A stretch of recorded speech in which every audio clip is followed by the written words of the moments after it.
Hey everybody, in this video tutorial I'm going to show you how to use the random character generator tool to generate random characters for a password, for unique ID, for test data, or for any other use cases you have.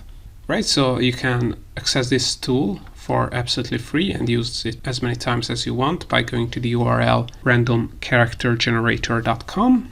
And as you can see here, we have three tools on this website. So we also have a random letters generator and a random numbers generator. But if you want to generate random characters, this is the tool for that, which is on the homepage of the website.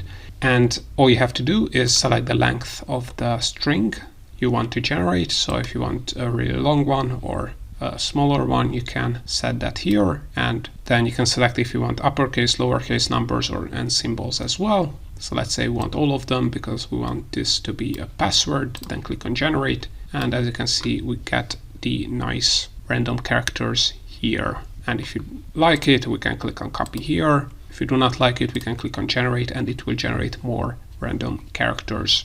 So all in all, this is how you can use the random character generator tool to generate a string of random characters for a password or for any other use case.